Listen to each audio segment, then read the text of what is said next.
स्वागत छ। एकदम धेरै धेरै धन्यवाद।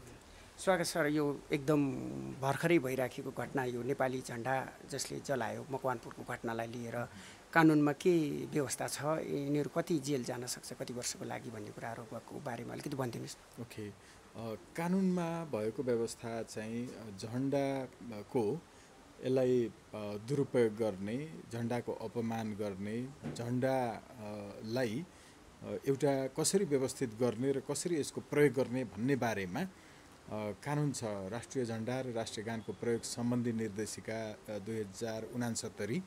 हुन त त्योभन्दा पहिला पनि थियो, 2049 सालमै पनि राष्ट्रिय झन्डा नीति पनि थियो होइन।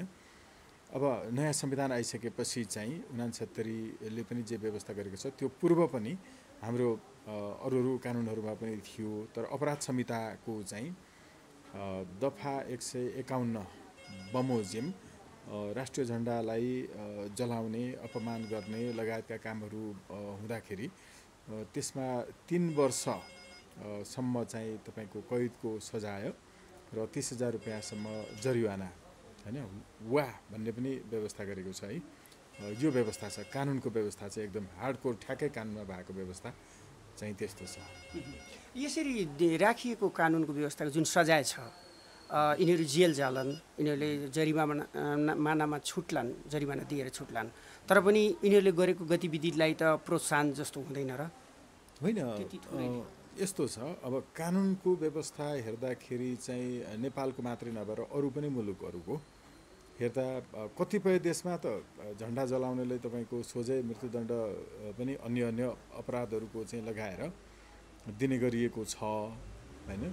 कतिपय देशहरूमा तपाईँको 14 वर्ष होइन सम्मको चाहिँ कैदको व्यवस्थाहरू पनि छन्। 1 वर्ष मात्रै हुने पनि व्यवस्था भएका देशहरू पनि छन्। अब राष्ट्रिय झन्डालाई तपाईँको चाहिँ प्रयोग गर्ने सवालमा अन्डरवेयरमा पनि राष्ट्रिय झन्डा बनाएर लगाएर हिँडेको विषयमा अमेरिकामा पनि तपाईँको चाहिँ अदालतमा मुद्दाहरू पुगेका थिए। अब साइकलमा मात्रै राष्ट्रिय झन्डा राखेर हिँड्न पाउने कि नपाउने, मन्त्रीले मात्रै हल्लाउँदै हिँड्ने हो कि, अनि यस्ता धेरै विषयहरू छन्। प्रेमपूर्वक त राख्न पाइयो नि सबैले लगायतका। अब कानुनले जे व्यवस्था तत्काल गरेको हुन्छ त्यो व्यवस्थामा भएको सजाय घटी वा बढी भयो कि भन्ने बारेमा चाहिँ प्रशस्त छलफलहरू गर्न सकिन्छ। तर जे व्यवस्था छ कानुनमा त्यो व्यवस्था अनुसारको चाहिँ यति सजाय हुने प्रावधान छ है भनेर यहाँले सोध्नु भएको हुनाले मैले त्यहाँ जे प्रावधान छ त्यो मात्रै बताएको। यसको अर्थ यो होइन कि कानुनमा भएको व्यवस्था के हो भनेर सोद्धा त यो हो भनेर बताइसकेपछि मान्छेहरूले फेरि यसमा चाहिँ फरक खालको धारणा, यसले त यति मात्रै हुनुपर्छ भनौँ भन्छन्, कसैले यसले त यस्तो हुनुपर्छ भन्यो भन्छन्। तर त्यो होइन नि, त्यहाँ जे छ, जस्तो यो चाहिँ तपाईँको बुम कालो छ भने मैले कालो छ मात्रै भनेर देखाएको हो नि, त्यस्तै व्यवस्था यो छ मात्रै भनेको। अब यो व्यवस्था जुन अहिले राखिएको छ 3 वर्ष कैद सजाय भन्ने, यो 3 वर्ष कैद सजाय यहाँ कानुनविदको हैसियतले के लाग्छ, यो पूर्ण छ या अपूर्ण छ? होइन, म त राष्ट्रिय झन्डाको तपाईँको अपमान गर्ने होइन, राष्ट्रिय झन्डाको प्रयोग कसरी सुरु भयो भने चाहिँ हामीले यो चाहिँ ओरिजिन कसरी भयो, संसारमा राष्ट्रिय झन्डाहरूको प्रयोगको चाहिँ उद्देश्य के हो, मकसद होइन। यो राष्ट्रिय झन्डा प्रयोग गर्नुभन्दा पहिला के प्रयोग हुन्थ्यो, यस्तो विषयहरूलाई हेर्ने हो भने चाहिँ राष्ट्रिय झन्डा वास्तवमा यो चाहिँ मेरो टेरिटोरी हो, मेरो भूमि हो भनेर चाहिँ सिम्बोलाइज गर्ने त्यसको सङ्केतक हो। पहिला राष्ट्रिय झन्डा भनेको नै तपाईँको चाहिँ यो आर्मी फ्ल्यागको रूपमा प्रयोग हुन्थ्यो। हेर्नु, राष्ट्रिय झन्डा जहाँ लगेर फहराउँछ त्यो फहराउने काम, बोक्ने काम सबै आर्मीले गर्थ्यो। अनि मैले यो चाहिँ सदियौँ अगाडिको कुराहरू गरिरहेको छु, जुन टाइम चाहिँ तपाईँको मेरिटाइम फ्ल्याग भन्छ। हेर्नु, मेरिटाइम फ्ल्याग भन्दा पछि मात्रै अनि राष्ट्रिय झन्डाको अभ्यास चाहिँ संसारभरि भएको हो। त्यो राष्ट्रिय झन्डा भनेको चाहिँ आर्मीले बोकेर जुन टेरिटोरीमा पुग्छ त्यहाँ पुगिसकेपछि यो चाहिँ अब हाम्रो अन्डरमा छ, हामी अन्तर्गत, हाम्रो राज्यको उपस्थिति र जीवन्तता यहाँ छ भनेर त्यो राष्ट्रलाई चाहिँ रिप्रेजेन्ट गर्नका लागि प्रयोग गरिने हो। हेर्नुहोस् है, अब झन्डालाई नै तपाईँले चाहिँ मटियामेट गर्नुहुन्छ भने तपाईँले राष्ट्रलाई नै मोटिभेट गरेको हो। अब राष्ट्रलाई मोटिभेट गरेको भनेको के हो? त्यो राष्ट्रभित्र बस्ने जति जात जाति धर्म वर्ण समुदाय जति छन् त्यो सबैलाई तपाईँको अन्त्य गर्न खोजेको हो। यो भनेको चाहिँ एकजनाको मात्रै, त्यसकारण राष्ट्रिय झन्डालाई कसरी प्रयोग गर्ने भन्ने चाहिँ त्यो आफ्नो खुसी मनमौजी नहुँदो रहेछ। यो त राष्ट्रको कुरा रहेछ नि त। त्यो भएको हुनाले यसलाई चाहिँ अब कानुनमा सजायका व्यवस्थाहरू छन् र राष्ट्रिय झन्डाको यसरी प्रयोग जसरी विश्वमा हुने गरेको छ, त्यो राष्ट्रिय झन्डालाई त्यहाँबाट जलाइदियो भने त्यो राष्ट्र पनि अन्त्य हुन्छ भन्ने मानिन्छ। हेर्नु, राष्ट्रिय झन्डालाई पूर्ण रूपमा तपाईँको सुताइदियो भने त्यो राज्य विलय हो भन्ने मानिन्छ।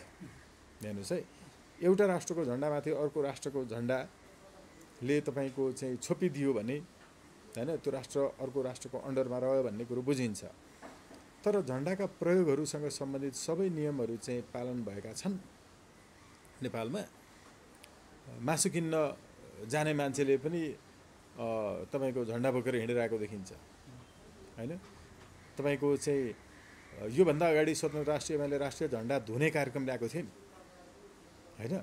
राष्ट्रिय झन्डा धुने कार्यक्रम चाहिँ तपाईँको सन् 2000मा पनि होइन भएको छ। अल्बर्तो फुजिमोरीलाई चाहिँ तपाईँको शासनै छोडेर हिँड्नुपर्ने स्थिति आयो राष्ट्रिय झन्डा धुने आन्दोलनले। जो भ्रष्टाचारी हो, जो तपाईँको राष्ट्रघाती हो, जो विदेशीको एजेन्ट हो, उनीहरूले नै राष्ट्रिय झन्डा हल्लाउँदै गाडीमा हिँडेको देख्दा होइन। त्यही भएर हामीले राष्ट्रिय झन्डा धुने कार्यक्रम संसारका तपाईँको 24वटा देशमा हाम्रो 77वटै जिल्लामा हामीले गऱ्यौँ। अब हो, यो विषय प्रेमपूर्वक गरिएको थियो। झन्डा त बिटुल्याएकै छ। अहिलेको झन्डाको दुरुपयोग त राष्ट्रिय झन्डा हल्लाएर हिँड्नेहरूका कारण भएको छ। हेर्नु, त्यो भएको हुनाले राष्ट्रिय झन्डाको प्रयोग चाहिँ पवित्र मान्छेहरूले गर्ने हो नि त। जनतालाई मारेर आउनेहरूले राष्ट्रिय झन्डा प्रयोग गर्ने हो र? विदेशीका एजेन्टहरूले प्रयोग गर्ने हो र? होइन नि। अब राष्ट्रिय झन्डाको मान राख्न, सम्मान राख्न, यसलाई ससम्मान तपाईँको फर्द गरेर चाहिँ सलाम गर्न, उदो ठमेलमा तपाईँको चाहिँ राष्ट्रिय झन्डा बेच्न राखेको हुन्छ। राष्ट्रिय झन्डा बेच्न राख्दा पुरै भुइँमा लडाएर सुताएर राखेको हुन्छ। झन्डा यसरी बेच्न पाइँदैन। हेर्नु, हाम्रो सरकारसँग चाहिँ त्यहाँ सिंहदरबारभित्र गृह मन्त्रालय अन्तर्गत राष्ट्रिय झन्डा व्यवस्थापन समिति छ। हेर्नु, झन्डा विदेशीहरू आउँदाखेरि कसरी फर्द गर्ने होइन, लगायतका विषयहरू इत्यादिमा चाहिँ हुने गरेको छ। हुन्छ के भने अमेरिकनहरूले यसरी अहिले अलिअलि धमिलो दिन छ। हेर्नु होइन, घामलाई बादलले छेकेर पुरै अँध्यारो हुन लाग्यो भने दिउँसै पनि त्यति बेला चाहिँ सरकारी कार्यालयमा भएका झन्डाहरू निकाल्ने चलन छ। हेर्नु, त्यो चाहिँ रङ्ग झन्डाको जुन छ नि, त्यो प्रष्टतः नदेखिने खालको भयो भने झन्डा छोप्नुपर्छ, झन्डा झिक्नुपर्छ। हेर्नु, हो, यो अमेरिकनहरूले पनि गर्छन्। हामीले राष्ट्रिय झन्डा चाहिँ कतिपय कार्यालयहरूमा हेर्छु, बेलुका साँझ 5 बजेपछि चाहिँ झन्डा तपाईँको चाहिँ झिक्ने होइन, बिहान फर्द गर्ने, झन्डोत्तोलन गर्ने। राष्ट्रिय झन्डा तपाईँको नीति 2049मा पनि थियो। राष्ट्रिय झन्डा प्रयोग सम्बन्धी तपाईँको निर्देशिका 2069मा पनि छ। अमेरिकनहरूले पनि यस्तै गर्छन्, अरू मुलुकहरूले पनि यस्तै गर्छन् होइन। 6 महिनामा राष्ट्रिय झन्डा चाहिँ सरकारी कार्यालयहरूमा भएकाहरू परिवर्तन गर्नुपर्छ भन्ने चाहिँ व्यवस्था छ। यो यसरी प्रयोग भएको छ त होइन। सरकारी कार्यालयमा चाहिँ कार्यालय प्रमुखको चाहिँ टेबलमा अगाडिपट्टि दायाँ भागमा चाहिँ राष्ट्रिय झन्डा राख्नुपर्छ भन्ने छ। खै म कति कार्यालयहरूमा जाँदाखेरि देख्दिनँ होइन। झन्डाको चाहिँ तपाईँको प्रयोग चाहिँ नगर्नुपर्ने तरिकाले गरिएको छ। झन्डाको चाहिँ पूर्ण रूपमा चाहिँ तपाईँको अपमान भएको छ। झन्डाहरू बेचेका छन् मान्छेहरूले होइन। झन्डाको चाहिँ विषयमा यो बेच्न के कसरी पाउने नपाउने इत्यादि अरू कुराहरू होलान्। धेरै विषयहरू राष्ट्रिय अन्तर्राष्ट्रिय रूपमा यसका धेरै नजिरहरू छन्। हेर्नु, सजायसँग सम्बन्धित व्यवस्थाहरू हामी कहाँ पनि कानुन छ। त्यसो भए अब अहिलेसम्म जुन व्यापार भइराखेको छ झन्डाको, र विभिन्न पार्टीहरूले पनि आफ्नो कार्यकर्ताहरूसँगै ती झन्डाहरू बोकेर कार्यक्रमहरूमा गइराखेको हुन्छ, यो राष्ट्रिय झन्डाको अपमान गरेकै हो त? अहिलेको यो मतलब अपमान भन्नाले मन्त्रीहरू भएको छ, प्रधानमन्त्रीबाट भएको छ होइन, प्रधान न्यायाधीशहरूबाट भएको छ। राष्ट्रिय झन्डा चाहिँ फर्द गरेर हिँड्ने नैतिकता छ कि छैन? हेर्नु, तपाईँको चाहिँ देखि संविधान कानुनको भावना विपरीत लाग्ने गर्ने आदेश निर्देश गर्नेहरू जो छन् उनीहरूले राष्ट्रिय झन्डा फहराउँदै हिँड्दाखेरि राष्ट्रिय झन्डाको चाहिँ मान हुन्छ कि अपमान हुन्छ? त्यो त अपमानै हो नि, होइन र? देखि नेपालको छातीमाथि विदेशी सैनिक ल्याएर चाहिँ परेड खेल्न अनुमति दिने एमसिसी, नेपालको अदालतले चाहिँ एमसिसीका मान्छेले गरेको कुनै पनि गतिविधिका सवालमा चाहिँ अदालतले फैसला समेत गर्न नपाउने, यसको क्षेत्राधिकारभन्दा बाहिर जाने भनेको हाम्रो अदालतभन्दा माथि, तिनले चाहिँ गोली हानेर मारे भने पनि कुनै सजाय नहुने, नेपालमा मुद्दा नचल्ने एमसिसी लिएर अनि त्यही पास गराउनुपर्छ भन्ने त विदेशी एजेन्टै हो नि। अब हो त्यो विदेशी एजेन्टले नेपालको झन्डा फरफराउँदै हिँड्दाखेरि कति मन दुख्छ होला तपाईँ हाम्रो भन्नु त? अपमानै हो नि त्यो। त्यो भएको हुनाले यो पहिलेदेखि अपमान हुँदै आएको छ, अहिले पनि भइरहेको छ। यस्ता व्यक्तिहरूलाई कानुनको दायराभित्र ल्याउन सकिन्छ कि सकिन्न? कानुनमा कुनै त्यस्तो धाराहरू छन्? अब यो श्वेतग्रीवी अपराधीहरू अघि भनेको राष्ट्रिय झन्डा हल्लाउँदै हिँड्ने, राष्ट्रिय झन्डा बेचेर खानेहरू जो छन्, हो यस्तालाई ल्याउन चाहिँ कानुन छैन, त्यो जनताले नै सजाय गर्ने हो। र राष्ट्रियता विरुद्धको गतिविधि गर्नेहरूलाई चाहिँ प्रकृतिले, ईश्वरले पनि सजाय दिन्छ। त्यो तपाईँ हामी हुँदै छँदै देखिन्छ।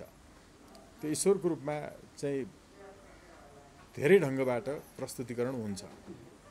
तर अब अरू देखादेखिकन झन्डालाई तपाईँको अपमानित गर्ने इत्यादि, होइन, अरू गतिविधि गर्नेहरूका विषयमा त एकदमै बकाइदा कानुन छ, होइन? कानुन बमोजिम चाहिँ गर्नु पर्यो। योभन्दा अगाडि नै हामीले चाहिँ होइन झन्डा धुने विषयको वास्तवमा यही नै थियो कि मकसद, होइन? कानुनी व्यवस्था त एकदम प्रशस्त छ। तपाईँले भनेको कुरा त बाजी हो नि। जनताले अभिमत दिएर, जनताले मत दिएर सरकारमा गएका व्यक्तिहरूलाई तपाईँले केही त्यस्ता भ्रष्ट व्यक्तिहरू पनि छन् जुन अहिले पनि सरकारमा छन्। कतिपय ठाउँमा हामीले कानुन रूपमै पत्र पत्रिकामा पनि देख्न सक्छौँ र तिनी भ्रष्टाचारमा मौलाएका पनि भनेर हामीले देख्न सक्छौँ। ती व्यक्तिहरू पनि अहिले पनि राष्ट्रिय झन्डा लिएर हिँडेका छन्। तपाईँको लक्ष्य, तपाईँको भनाइको उद्देश्य त्यतातिर पनि केन्द्रित हो? हो, एकदमै सोरै आना त्यही हो। अघि भन्नुभएको तपाईँको निर्वाचन क्षेत्र कहाँ हो भन्नु त? यहाँको आफ्नो बाँके। भोट दिनुभयो? अनि तपाईँले भोट दिएको हो त केपी ओलीलाई? विद्या भण्डारीले तपाईँले भोट दिएको हो त? अनि सभामुखलाई, अहिलेका मन्त्रीहरू कुन चाहिँलाई भोट दिनुभएको हो? यो देशैभरिका कसैले पनि भोट दिएको होइन कि, जम्मा एउटा निर्वाचन क्षेत्रको मान्छेहरूले मात्रै भोट दिएको हो नि त ओलीलाई। अनि त्यो कसरी देशभरिका मान्छेको प्रधानमन्त्री हुनसक्छ? यस्तो पनि हुन्छ लोकतन्त्र, यस्तो पनि हुन्छ प्रजातन्त्र। एउटा झापा जिल्लाको एउटा निर्वाचन क्षेत्रको, त्यो पनि अल्पमत ल्याएको, किनकि उहाँका विपक्षीहरू जति थिए, मतलब विरोधीहरू जति, उहाँ बाहेक अरू पार्टीका उम्मेदवारले पाएको भोट एक ठाउँमा ल्याउने भने त उहाँको भन्दा बढी हुन्छ नि। 51% त्यहाँको जनताको त ल्याएको होइन उहाँले। त्यहाँ पनि अल्पमत, देशैभरिका मान्छेले पनि भोट हाले होइन। अब यस्तो मान्छे कसरी प्रधानमन्त्री हुनसक्छ? कसरी यस्तो मान्छे राष्ट्रपति हुनसक्छ? मन्त्रीहरू अनि जनताले चुनेको कसरी भन्नुभएको होइन नि त? अहिले तपाईँले भन्नुभयो हो, यही भ्रम छरिदिएको छ कि सबैलाई, मिडियालाई, जनतालाई, कानुनलाई, वकिललाई पनि, होइन, साहित्यकारलाई। यस्तो पनि लोकतन्त्र हुन्छ, यस्तो प्रजातन्त्र हुन्छ? देशभरिका मान्छेले छान्नु पर्दैन? लोकतन्त्र भनेको बहुमत होइन, बहुमत भनेको देशभरिका मान्छेको 51% होइन। यस्तो त अल्पमत पो हो त, अल्पतन्त्र पो हो त। यो ठगेर भएको हो नि प्रधानमन्त्री, सोझी ठग हो नि। लोकतन्त्र भनेर ठग्ने जनतालाई कहाँ, कुन चाहिँ जनताले भोट हालेछ र? हुँदै होइन नि। यसरी झुक्किने त मान्छेहरू छन् यार। त्यसो भए त्यसरी जितेका जति पनि अहिलेका मन्त्री र सांसद जो भए पनि यिनीहरूले गर्दाखेरि आज यो झन्डाको जुन अहिले सानसानो कुराहरूमा पनि झन्डा बोकेर हिँड्ने, झन्डाका विषयमा कुरा उठाउने र झन्डा जलाउने, झन्डालाई विस्थापित गर्ने जस्ता आवाजहरू उठाउनुको कारण त्यही हो? एकदमै होइन। यो अहिले भनेको चाहिँ फेरि जे सुकै होस् है, फेरि यिनीहरू खराब छन्, यिनीहरू गलत छन्, यिनीहरू विदेशीका एजेन्ट हुन्, झन्डा बोक्न नपर्नेले झन्डा बोके, झन्डा बेचेर खानेहरूले झन्डा देखाएर हिँडेको, यिनीहरूले बेचेर खाएको। हेर्नु, अब यिनीहरूले गलत गरे भनेर तपाईँको झन्डाको अपमान गर्ने, होइन, झन्डा जलाउने। अघि यहाँले अहिले मात्र यहाँ जोड्नु भयो, यस कारण मैले भन्दैछु यस्तो हुँदैन, कुनै हालतमा हुँदैन। यहाँभित्रको लडाइँ यहाँ छ। झन्डालाई प्रयोग गर्न नहुने अपराधीहरूले प्रयोग गरे, यो सही हो। ढुङ्गा मुढा गुण्डागर्दी बलात्कार इत्यादि ठेकापट्टा लगायत विदेशीबाट पैसा खाने एमसिसी जस्तो भित्राउन खोज्ने होइन, तपाईँको चाहिँ पुरै विदेशीलाई नागरिकता बाँड्नेहरूले झन्डा प्रयोग गरे। त्यो कुराको चाहिँ विरुद्धमा त हामीले झन्डा धुने लगायतका कामहरू गऱ्यौँ नि। तर मेरी आमालाई अर्को चाहिँ तपाईँको कुनै अपराधीले चिया हुने गरिकन चाहिँ पीडा पुर्यायो भने अब पीडै अन्त्य हुन्छ भनेर आमालाई मारिदिने त होइन नि। आमालाई जसले त्यस्तो बनायो त्यसलाई पो मार्ने हो त होइन र? त्यो भएको हुनाले यी अपराधीहरूले राष्ट्रियताको झन्डाको विरुद्धमा यो काम गरे भनेर झन्डा जलाउन थाल्ने चाहिँ होइन है। फेरि यो त कहाँ तपाईँको सख्त कारवाही गर्नुपर्छ पूर्ण रूपमा। कानुनले व्यवस्था गरेकै छ त्यो होइन, पक्राउ पनि परेको भन्ने सुनेको छु। अब यसको एकदम डिटेल त बाहिर आइसकेको छैन होइन। म्युजिक भिडियोमा चाहिँ तपाईँको छ यो सामान्यभन्दा सामान्य एउटा मुद्दा छ तपाईँको चाहिँ अस्ट्रियामा एउटा मुद्दा तपाईँको चाहिँ एकजना कोलेमन भर्सेस गभर्मेन्ट एउटा मुद्दा छ। त्यहाँ झन्डा जलाएको कोलेमन भर्सेस गभर्मेन्ट अफ अस्ट्रियाको मुद्दामा झन्डा जलाएको छ। अनि त्यसलाई कारवाही गर्न अदालतले चाहिँ एउटा अदालतले छुट दिएको छ। किन दिएको छ भने बनाएको झन्डा चाहिँ तपाईँको वास्तविक साइजभन्दा चाहिँ उसले चाहिँ आवश्यकताभन्दा ठुलो बनाएको छ, जहाँ प्रयोग गर्नुपर्ने हो त्योभन्दा। त्यसलाई के गर्ने त भन्दा उसले डिस्ट्रोय गर्ने भयो। त्यो डिस्ट्रोय गर्ने क्रममा चाहिँ बनेका झन्डाहरू तपाईँको चाहिँ ठुलो साइजको बनेको भएको हुनाले अरू कपडाहरू जलाए जस्तै उसले जलाएर फ्याल्यो सबै सँगसँगै हो। उसलाई तपाईँको उसको इन्टेन्सन चाहिँ राष्ट्रका विरुद्ध थिएन। हेर्नुहोस् है, बनाउनेवालाले बनाएकामा ओभरसाइजको बनाएको भएको हुनाले त्यसलाई डिस्ट्रोय गर्ने मात्रै उसको उद्देश्य थियो। त्यसले कुनै एजेन्डा इत्यादि राष्ट्रको विरोध गरेर राजनीतिक उद्देश्यले थिएन। तर पनि सजाय गर्यो अदालतले। त्यहाँ धेरै ठुलो न्यायाधीशहरू बिचमा नै विवाद भयो। इन्टेन्सन के थियो भन्ने कुरा हेरिन्न, एक्सनरिया इज के हो भन्ने कुरो चाहिँ हेरिन्छ होइन। It's an element of a crime against the state. यसलाई चाहिँ तपाईँको डिसिक्रेसन अफ नेसनल फ्ल्याग भन्छ संसारका सबै। हाम्रो पनि तपाईँको अफिसियल इङ्ग्लिस ट्रान्सलेसनमा त्यही भनेको छ होइन। डिसिक्रेसन अफ फ्ल्यागमा चाहिँ त्यो पर्छ। झन्डामा तपाईँको मासु पोको पारेर हिँड्ने होइन। अनि अघि मैले भनिहालेँ केही चाहिँ होइन उदाहरणहरू हो। यो खालकोलाई चाहिँ सजाय गरेको छ। तपाईँको अर्को एउटा चाहिँ मुद्दा छ अमेरिकाको 1907 को होइन 1974 पनि छ। यस्तो विषयमा सजायहरू भएको छ होइन। इन्टेन्सन के हो हेरिन्न, एक्सन चाहिँ एगेन्स्ट द ल छ कि छैन त्यो हेरिन्छ। त्यो भएको हुनाले नै अब विधायिकाले यस्तो व्यवस्था गरेको छ होइन। राष्ट्रिय झन्डा तपाईँको गलत प्रयोग गरे भनेर फेरि आफूले पनि गलतै ढङ्गले त्यसको चाहिँ डेमोन्स्ट्रेट गर्ने काम चाहिँ गर्नुहुन्न। म जोड्न चाहन्छु कि झन्डाको विषयलाई लिएर योभन्दा पहिला नेपालको कुनै त्यस्ता नजिरहरू छन् जसले सजाय पाएका व्यक्तिहरू त्यस्ता कुनै? झन्डाको विषयमा योभन्दा अगाडि पञ्चायत कालमा पनि केही छन् होइन। अब यसमा चाहिँ हाम्रो दयाराम श्रेष्ठ सम्भवले पिएचडी गर्नुभएको हो झन्डाको सांस्कृतिक पक्षको विषयमा। डाक्टर दयाराम श्रेष्ठ सम्भवज्यूले, म सम्झिन चाहन्छु उहाँलाई। यति बेला म एकदम नजिकमा रहेर उहाँको मैले सङ्गत गरेको थिएँ 2050देखि चाहिँ होइन। उहाँको म सङ्गतमा रहेँ 60-62सम्म म एकदमै नजिकमा उहाँसँग रहेर झन्डाका बारेमा चाहिँ होइन अध्ययनहरू गर्ने मैले अवसर प्राप्त गरेँ। अब तपाईँको चाहिँ कोर्टसम्म पनि पुगेका छन् केसहरू। तर यो ढङ्गले हामीले चाहिँ अहिले पछिल्लो समय स्पष्ट रूपमा अपराध संहिताले जुन व्यवस्था गर्यो यो व्यवस्था पश्चात चाहिँ यसरी नै जलाइएको भन्ने विषयमा चाहिँ अरू केसहरू आएर नजिरै स्थापित चाहिँ भइसकेको छैन हैन। तर यो अफेन्समा चाहिँ यस पूर्व पनि छन्। म अलिकति अन्तमा जोड्न चाहन्छु कि अब जस्तो अब यो झन्डाको विषयमा हामीले कुरा गरिरहँदाखेरि ती व्यक्तिले सजाय त पक्कै पनि पाउँछन्। कतिपय ऐतिहासिक चलचित्रहरूमा पनि यस्ता झन्डा जलाउने गरेको देखिएको हुन्छ। कानुनसम्म तिनीहरूलाई कारबाही हुन्छ या हुँदैन? गर्नुपर्छ, मजाले गर्नुपर्छ। किनकि झन्डा जलाउने कुरा चाहिँ जे सुकै गर्न होस्, त्यो एनिमेसन गरेर होस् कि त्यो मुभीका लागि होस् कि जे सुकैका लागि होस्,